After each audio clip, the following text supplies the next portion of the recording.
What's the crack, folks? How he's getting on? Welcome to this episode of the Gaffcast with me, Darren Gaffney. I don't have a guest on this week, but I thought it'd be good crack to get today's newspaper and go through it and look at some of the headlines and have a bit of crack. It's like a hostage video holding up a newspaper. Isn't that what they do? I find out that like the hostages, when they have a hostage and they're putting out a video, like the hostage holders, they get them to hold up a newspaper to prove that they're still alive.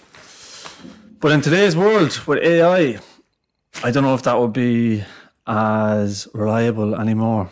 You know, so you could just make... Anyway, I got the Independent because I didn't know what newspaper to get. Like, I was like the Daily Mirror or the Sun. Like, Like, I think the Independent's like, it's like halfway between a broadsheet and a tabloid, I'd say. The other ones are just sleazy, aren't they?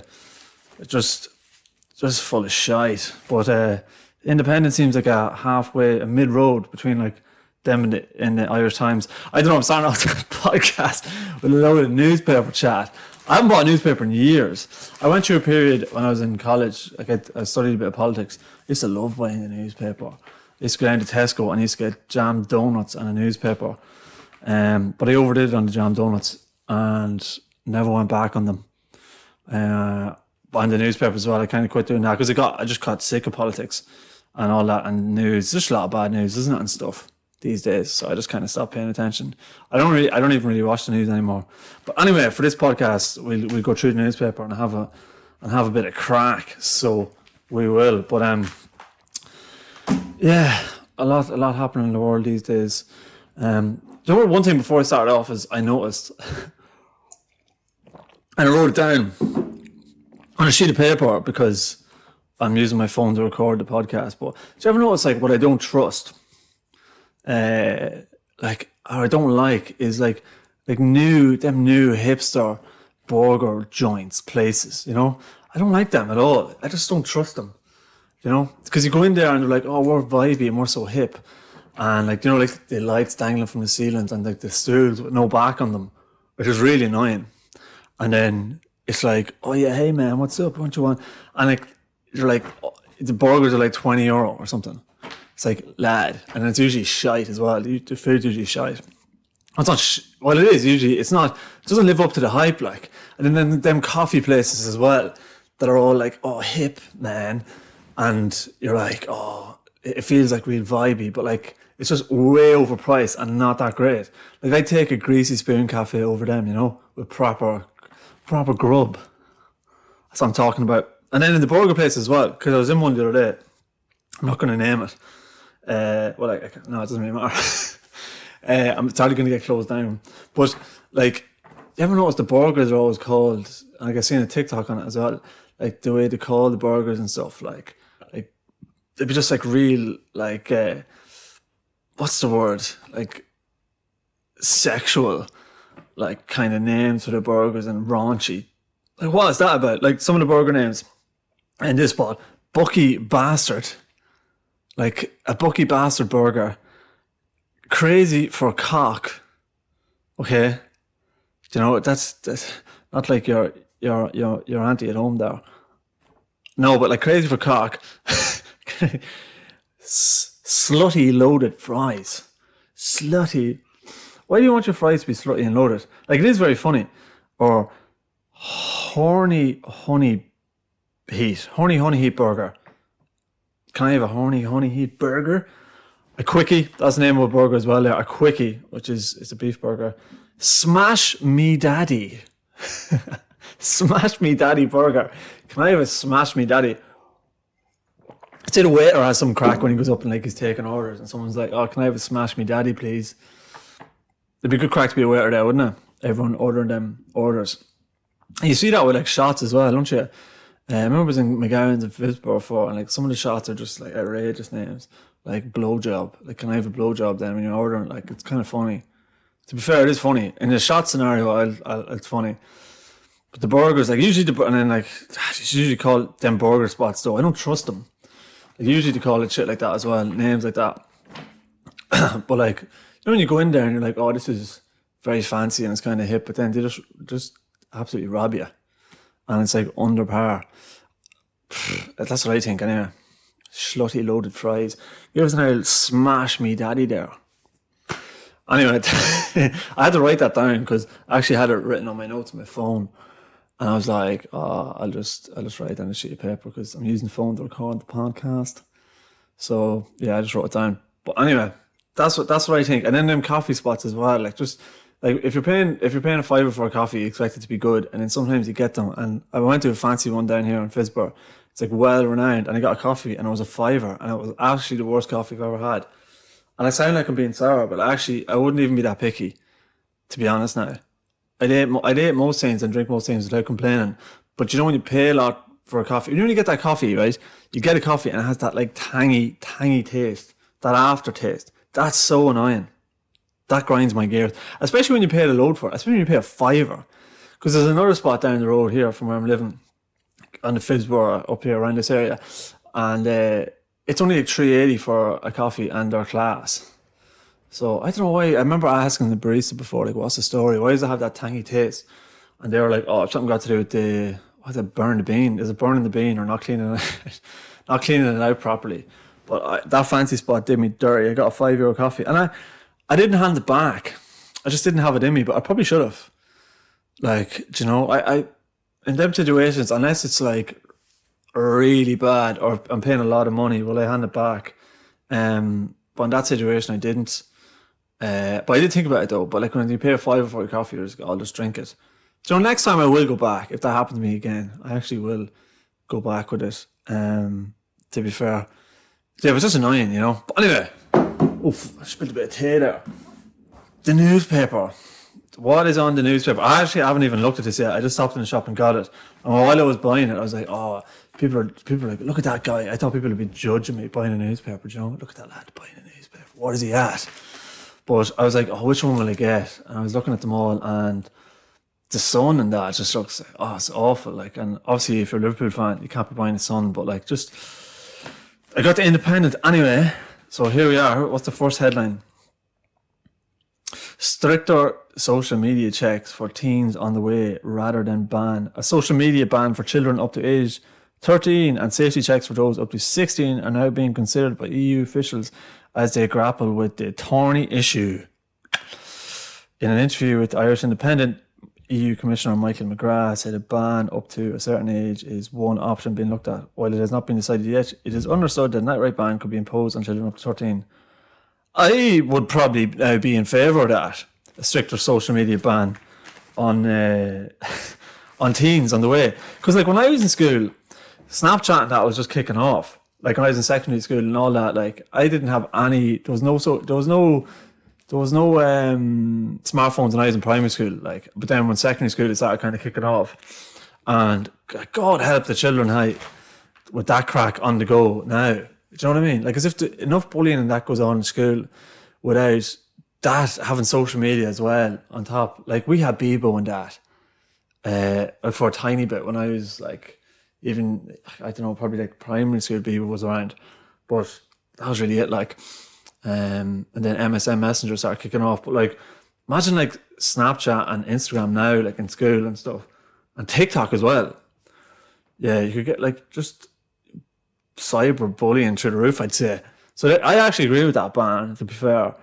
It's just like, and then you have all sorts of creeps online as well, don't you? Like, people just make fake accounts and stuff. Especially on TikTok, it's just like lawless. Like, anyone could have an account or several of them. And yeah, I agree with that now. I'll ban. Don't know how they enforce it though. Well, obviously, yeah, they probably have to put children put in their age, but you could lie. Then you're going to need children's fucking identity card or something, or proof of identity. I don't know how they're going to introduce that, but that is on the way. So what else we have here? In the future, today will be a bank holiday to recognise orange celebrations, right? Or that's just a question of, what's this on a page? The 12th of July was yesterday. Today's Monday when I'm recording this. So today's Monday's paper. So 12th of July was yesterday, which I believe they didn't march yesterday because it was a Sunday. So I think they're marching today. So they got double whammy celebrations up there. I was actually up in Belfast there Wednesday, Thursday gigging on Friday. I came home Friday, but the build up was on the way, so it was. The flags were out. Just seen just a picture. It's just asking. I'd say it's asking if Ireland's like united. Will that happen? I'd say, or something along those lines. Well, that's the thing. If Ireland does become a united Ireland, you'll have to probably I remember them saying you'd probably have to change the flag, the national anthem. Well, you mightn't have to change the flag. Well, I don't know. It'd be up for debate, and so all that stuff would be up for debate, because it'd be the different cultures being becoming under the one nation, But anyway, then you'd have to accommodate their demands, the other cultures' demands and stuff. But I did see actually that. So this is just a picture of a bonfire here. Them bonfires are mad, aren't they? It's the height of some of them I seen when I was up there on the week gone by. Mental, it's like a dick measuring. One of the boys telling me, comedians from up there from East Belfast, William Thompson and Matthew Dinsmore, were telling me that it's a bit like a dick measuring competition between the bonfires. So they're both from East Belfast, and both grew up in partisan areas, and they were telling me it's just who can build the biggest bonfire, which is very mental, isn't it? And then someone died the other day. A man fell off one and fell to his death, and that happens all the time. Now I hear of that every year. How embarrassing is that? If that happened, your dad. I was just thinking about that earlier. He fell off, was trying to build a massive bonfire. He was sticking a tricolour on top of the bonfire, so it'd go up in flames. And on the way down, he fell and died. Come on, surely not. Surely you can't be putting yourself at risk of death over a load of pallets. Which, to be fair, a lot of them are just hate-filled bonfires, aren't they? The boys were saying some of it isn't like that, but obviously a lot of them are as well. So if that happened, imagine it happened to your dad and you're in school in a few years, and someone's like, "Oh, what happened to your dad? How did he die?" Oh yeah, he was putting a rubber dinghy of dummy immigrants up on top of a bonfire, and he fell off and died, or sticking a tricolour up there and he fell.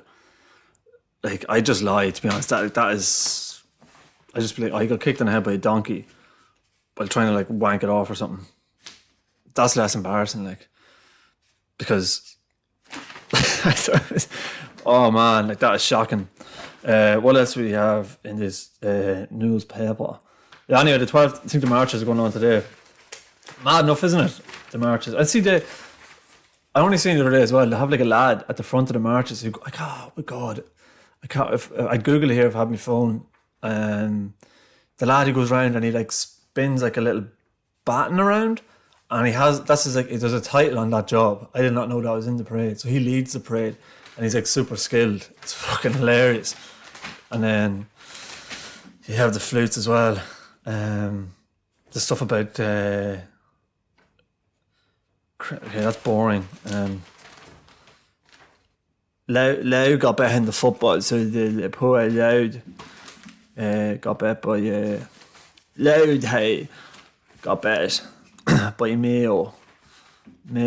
But it's actually funny. I did a video taking a piss out Loud. With this, they had a singer the Dahad the Seagull Society had a meeting, and I had a funny picture up, and I have such a funny picture. Said Drogheda Seagull Solution Committee or meeting 2023 or something, and I took the piss out of it. Put up a video, and then a load of people from Live were that's not a Drogheda accent, that's a Dundalk accent, that's an RD accent and a Dundalk accent, get it right. And then loads of people were well, he's all sounding the same to us anyway, hey. But sure, you know yourself, hey, sure, you won't be able to tell the difference in them half the time, Drogheda there. To get knocked out of football though, which I actually liked. I actually wanted them to win, to be honest. It's kind of sad.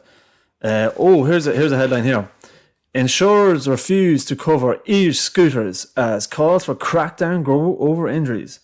Man, get rid of them fucking cunts of scooters. I swear to God, they're cunts of yokes. No wonder they're not insuring them, because the people that drive them are, oh Jesus, I'm going to go on a scooter. I'm not going to wear high visibility anything, I'm just going to wear all black and drive all across the road in like a zigzag motion. It's almost like they want to get hit. They're like a blue bottle fly going around on the road on them scooters. Like, they're actually a danger. Several times I've nearly run into them. Like, and sometimes, you know, I will just run into one of them, just get them to cop on. But like, they're a danger, aren't they? I feel like it's just whinging about scooters, but like, even on the sidewalks, to see them zooming by, and they'd mill you if they hit you. Like, imagine if an old person got clocked with one of them. So what? Obviously, they're not insurers. Are like, not a hope. That is way too dangerous. We are not paying out on them. So I'd say there's accidents all the time. Like, I've seen like 1 or 2 accidents of lads getting milled on them. Top doctors seek outright ban due to danger for children. It is currently not possible to buy vehicle insurance for an e-scooter in Ireland. The Irish Independent has confirmed.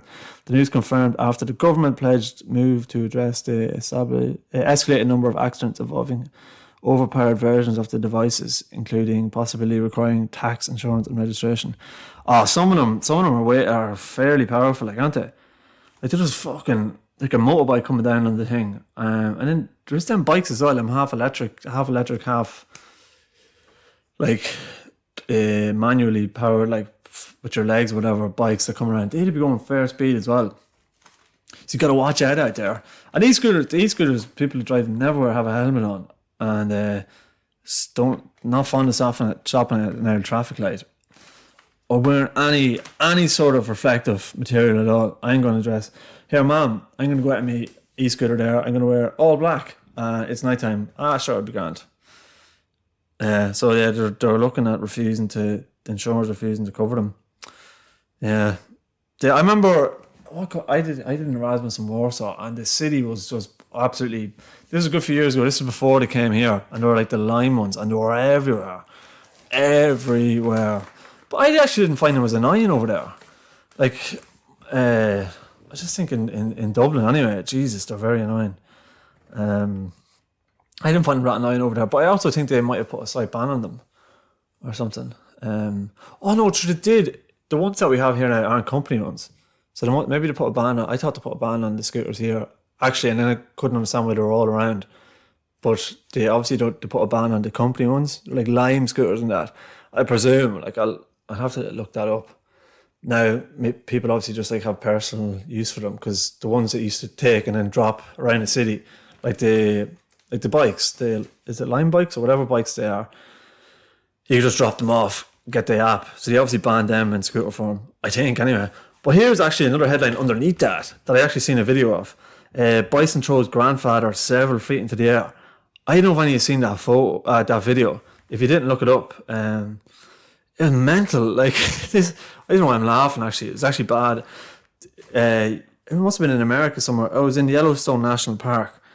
I was a tourist as well, and the bison video footage showed the moment the bull charged at its victim, hooking him with his left horn and flipping him. I seen the video.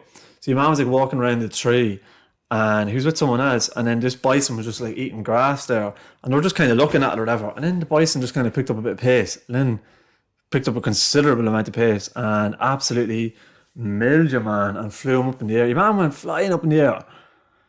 It was mental, like. And I don't know how he is. We'll find out here how he is. So we will, hey. So a photographer got it. I was not predictive. The bison first tried to charge at children taking pictures from a safe distance. Suppose it is a wild animal. That's the thing, you know. You'd be looking at an animal. Well, not to be looking. There's not too many dangerous animals in Ireland, is there? Like, if you never get attacked by an old badger, get TB off a badger, that'll be like the worst thing that could happen to you. Like, the deers aren't really going to rattle you too bad. Like, the deer is probably the biggest mammal in Ireland, followed by a big lump of a badger. Foxes, like, they're not too dangerous either. Like, there's no dangerous animals really in Ireland. To be fair, we're fairly lucky that way. There's no bison in Ireland anyway. An old farmer's bull, that'd be a danger. You could get one of them down the country. The bison first tried to charge at children taking pictures. It turned its attention to an older tourist in blue dungarees. Oh man, I love a bit. I haven't worn blue dungarees in a long time. Might get them back out actually. That's what you deserve for wearing blue dungarees. No, that's like, you don't deserve to get hit by a bison for wearing blue dungarees, I'll tell you that. The bison hooked him with his left horn on his hip and tossed him in the air. He made a perfect flip and landed. He actually did one flipping. It looked like he was in like the gymnastics in the Olympics on the beam, but he wasn't. He was in Yellowstone National Park getting hit by a bison. The bison was at least 6 foot tall. It doesn't say how he is now, though.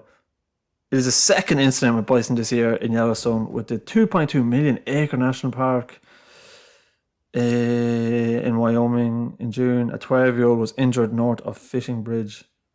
It doesn't actually say how your man is. Helped scare the animal away, and the victim was taken to hospital. Injuries are pretty significant, adding yet he was not out of the woods yet, which is he didn't think he meant that, but that was also a pun because he was kind of in the woods when it happened. So there you go. But yeah, that was mad. Look up, I couldn't believe that when I seen that video. Just nailed him. So it did. So he did. Hey, yeah, that'd be a shit way to die. That'd be like, it's still better than falling off a bonfire, isn't it? I would say, like it's better. Like always, like your dad got hit by a bison in Yellowstone National Park is better than your dad falling off a bonfire while planting a tricolour on top of it or something. I actually don't know if your man who was doing that was planting a tricolour, but you know yourself. What else we have in this newspaper? Hikers are found alive or badly burnt after a Spanish wildfire. Okay, more bad news. 2 hikers have been found alive but badly burned by rescue search team in an area of southern Spain devastated by wildfires. The British man and woman have not been named were found in a ravine in the hills of Los Gallardos. Yeah, them wildfires are mad enough. The way they just took off. 12 people died in them. Oh Jesus. They just spread so quickly. That's what I mean. Like and you never know how to start. Like as it naturally started. Remember in America, they always like saying like someone could start them. Like you could actually just go out and like light like a load of dry grass in them areas, and it would just take off. Like probably in them if it's really dry. And like, they do be cleaning the forest floor and all that all the time to get rid of all the dry stuff because it's so flammable if that kicks off. But them wildfires are mental. See, we don't have them in Ireland either, which we're very lucky about, don't we? Like we don't have that bad of weather. We don't have that dangerous animals. Like we do get a lot of rain, but it's not that life threatening. Like we do get floods and stuff. And if Ireland flooded, what was that joke? If Ireland flooded, what would be the first? If Ireland flooded, what country would float? Cork. Haha. Which is actually not true at all, because Cork is like the lowest county below sea level on average, I think, and Galway. So Cork would probably be one of the first to go down, actually. So that is not true. Then there's another one about nearly 3 million people evacuated as typhoon Bavi batters east coast of China. So we don't get typhoons either. What is a typhoon again? Heavy rains from storm system that is size of France. The most powerful storm to strike mainland China this year has forced the evacuation of almost 3 million people. 3 million. Okay, like Ireland's like 5 million at the minute. Like Republic of Ireland, I think. So like more than half of them had to be evacuated, which is mad. More than half of our country had to be evacuated. Typhoon Bavi has weakened to a tropical storm by yesterday morning. But forecasts warned that the storm system, which is the size of France, could bring prolonged widespread rainfall across eastern and northern China in the coming days. Oh my God. I don't even know what a typhoon is. It's just like, I think it's like, it sounds mental. I have a fair idea. It must be just like a load of rain and waves and stuff. See, again, I would Google this if I had my phone here, but it's over there recording, so I can't. I don't have any way. I could just go on my laptop, but couldn't really be arsed. I'll just find out after. Like, I have an idea. I know it's some sort of storm, and it's got to do with, like, rain. You know? But hopefully don't get any in Ireland, but not good for the people of China. Well, I'm just trying to see what else it says about it. The winds were very strong. Ewing resident Li Liangxing said. Good man, Lian Lizing. That's a great... I'd say that the people of China were delighted with your observation there. Just in the middle of the storm. in the middle of the storm. The winds are fierce, are very strong, so they are. We could hear roof tiles and tree branches falling. Of course, we were scared, but we live by the sea, so we're used to it. Shite. Yeah, it's all flooded and shit. 1,300 trees fell. Not good. What else we have here? This is all. What's this?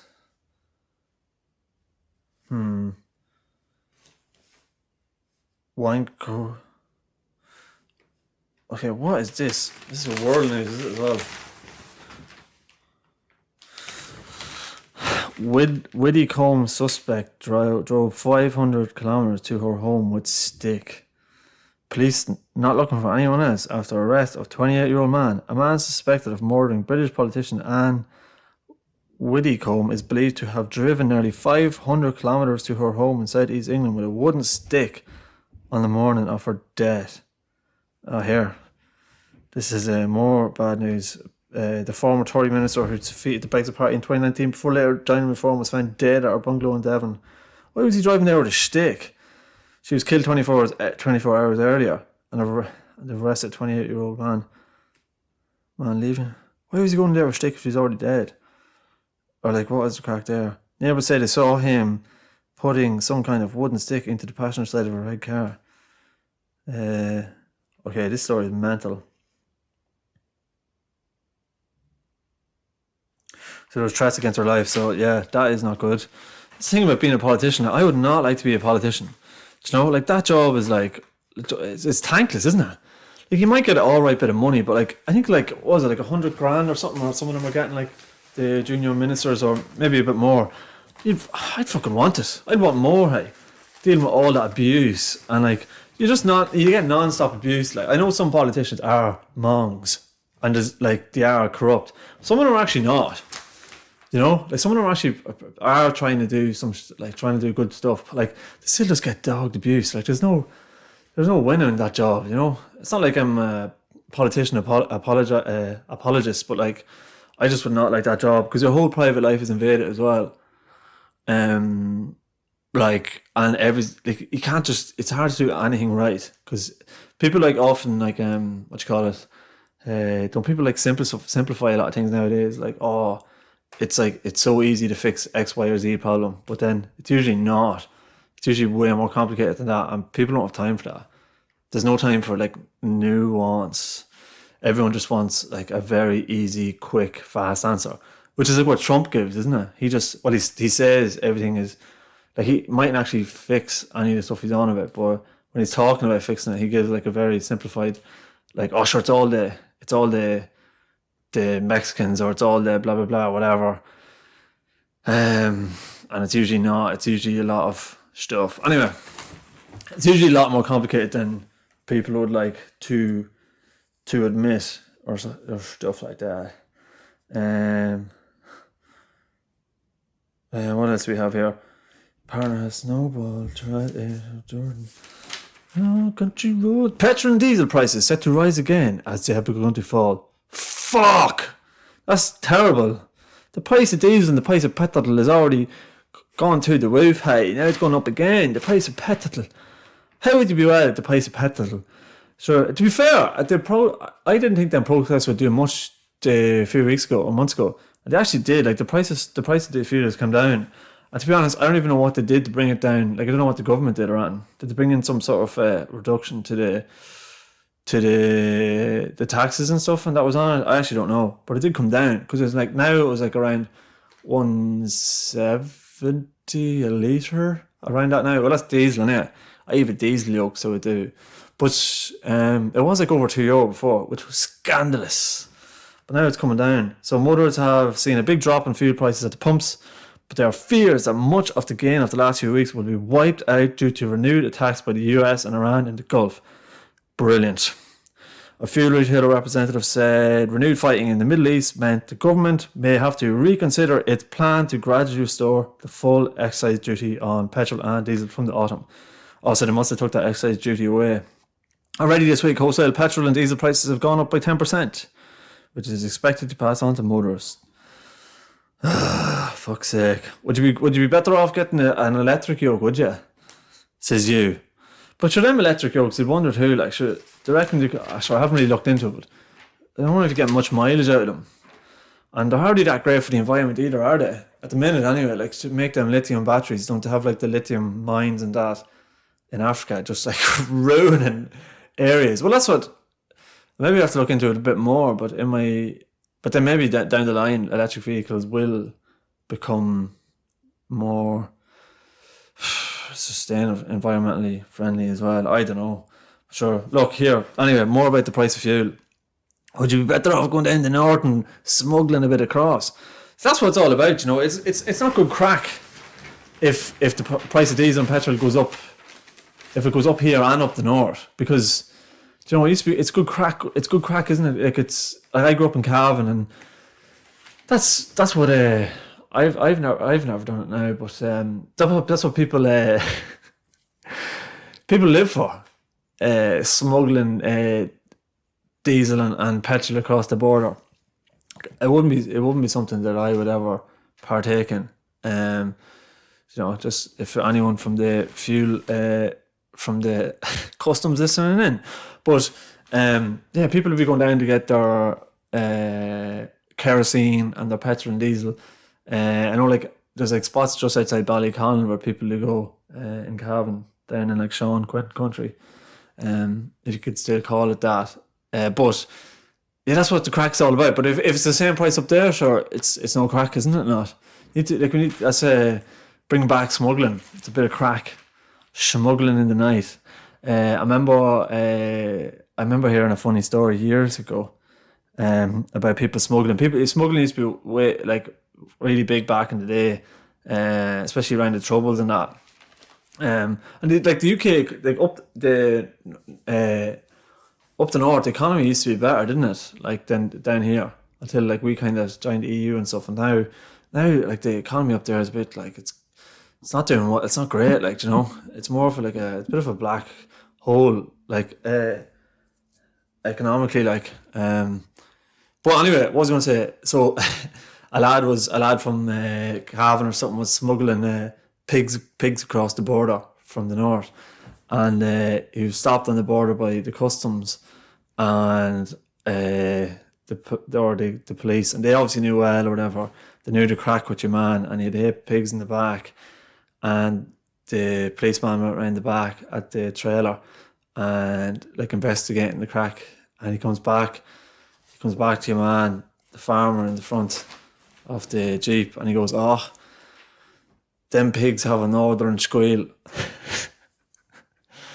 which is kind of funny. He knew the crack.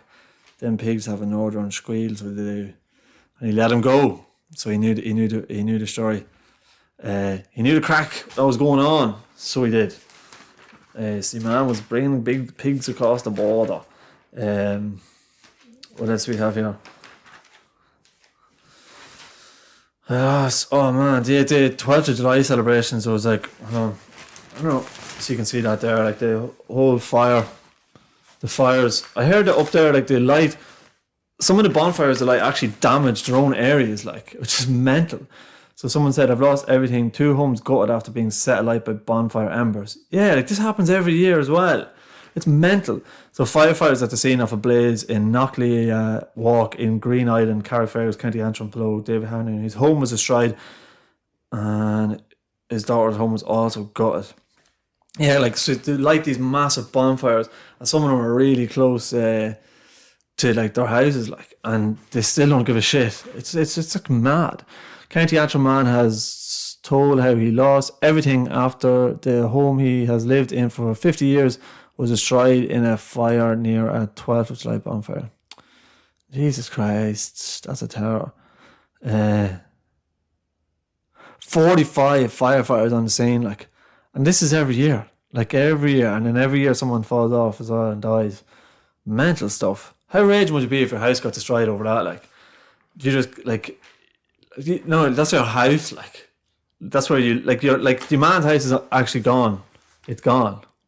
So he lived there, and then he was like, "That is my gaff," and you lit a big stupid bonfire over there. Now my house is gone. Like, oh, he'd be so raging. Like, I wonder, is it you probably can't even get insurance up there for fucking fires because of all the bonfires that go on. Insurers are probably like, not a hope. Same with the e-scooters around Dublin. Like, they're probably just like, not a hope. Like, how raging would it be if you came home and you're just like, oh yeah, sorry lad, we just lit that bonfire there, we're having a good out crack, and the embers blew over there, and now your house is like gone, so we're hard sorry lad, so we are. Especially if it was like people who are like the same culture, like, you know, if they're also like like Protestants as well. They're like, lad, that's me gaff. Do you know? Obviously it'd be annoying if it was the other way around as well. Fucking hell, that is mad. What else we have in the newspaper? The Plantier family urged France to resist new Bailey probe.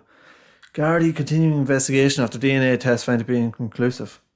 So the family of that woman, remember she was murdered by, well, they don't know if she was murdered by your man Ian Bailey down in Cork, in Skull. There's a documentary on Netflix about it, actually. I watched it, and it makes him look guilty as hell. It's hard to, then some people, I chat to people who said they don't think it was him. But it does look like it was him. I don't know. It's a mad story. And then the guards kind of, I think the guards kind of made a buzz as well. There was a story about them like losing the gate that was covered in blood.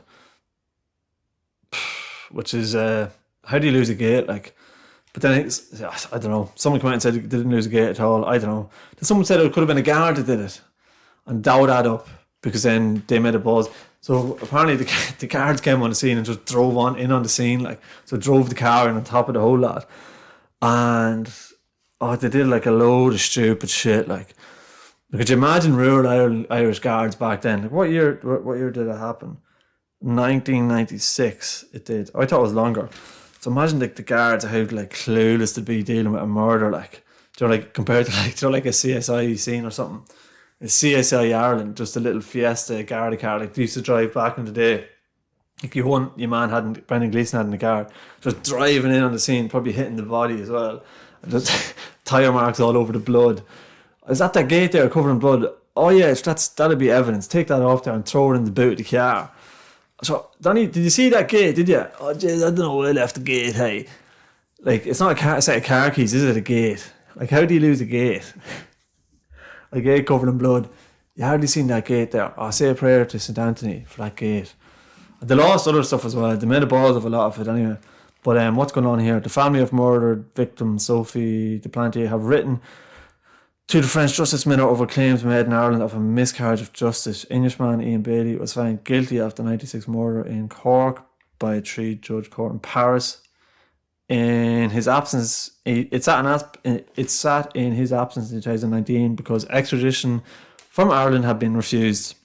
Former DPP lawyer Robert Sheehan wrote to Justice Minister Jim McCallum last month to allege that Bailey's French conviction in May 2019 had relied on hearsay evidence and circumstantial assertions. I believe Ian Bailey is dead now as well. He died a few years ago, didn't he? Then he made that weird interview on Virgin TV. That was creepy. Like, that made me think that he was definitely guilty.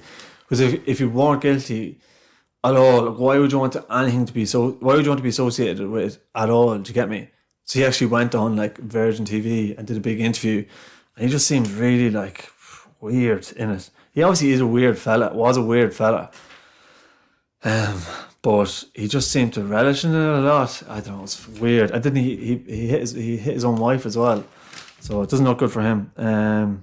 But he's dead. So but it does look like he was guilty. But it hasn't been proven. But see, they found him guilty in France, but not in Ireland. And then Ireland blocked the extradition. So obviously the Plantier family are trying to get him extradited again.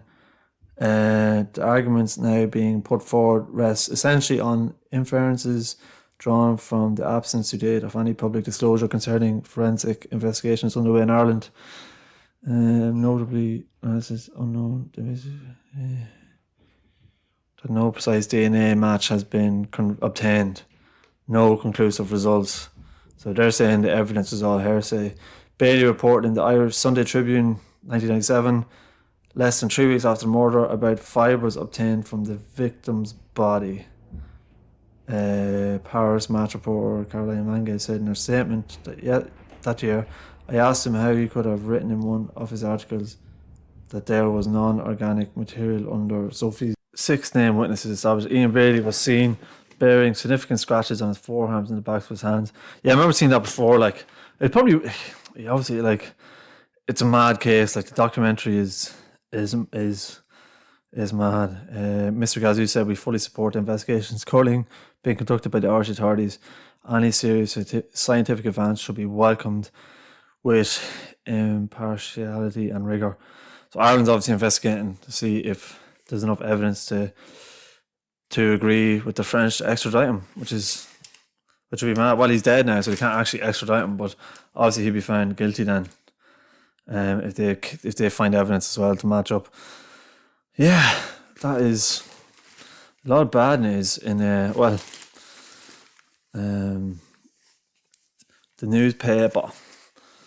As we have, England are into the semi-final against Argentina, which is on Wednesday.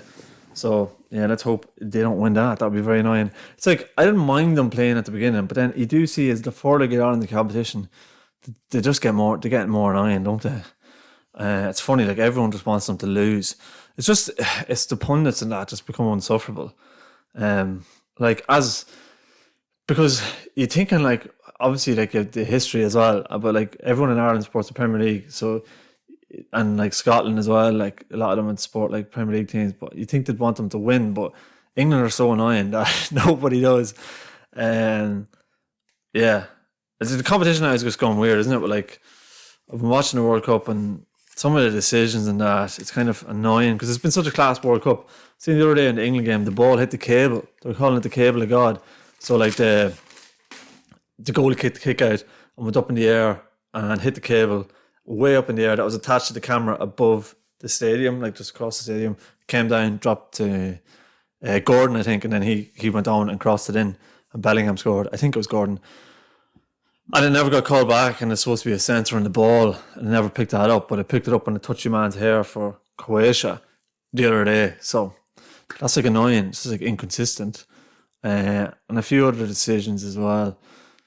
It's annoying as well, isn't it? Like even in the Kerry Dublin game, there was a load of decisions that went against against Dublin, sorry. But that's sport. But it's just annoying when there's a load of them. You're just like, here. Like I think the Dublin Kerry game was a load as well. And then in the World Cup so far, there's been loads of like iffy ones. But it can just make you feel a bit unsure about it, you know? Just make you be like, I don't know, like, is this... You don't want to... As with the Trump thing, the Trump ringing Balogun, ringing Infantino and getting the red card overturned. That was the start of a lot of it, because once you start that crack, then everything is up for debate, and then there's a doubt behind everything. Do you know? So if he could ring up Infantino and get a red card overturned for an American player, that was a red. It wasn't as if it was definitely not a red. Do you know, like it was a bad tackle. Like he mightn't have meant it, but it was still a red. Is like a fair card to give. If you can get that overturned, then there's doubt behind everything. Then you open the Pandora's box, whatever, you know. But anyway, folks, this has been good crack. Going through the newspaper, getting all the latest news of the weekend and the day. But cheers for tuning in, and I'll see you again. Talk to you again on next Tuesday. Have a good one, guys.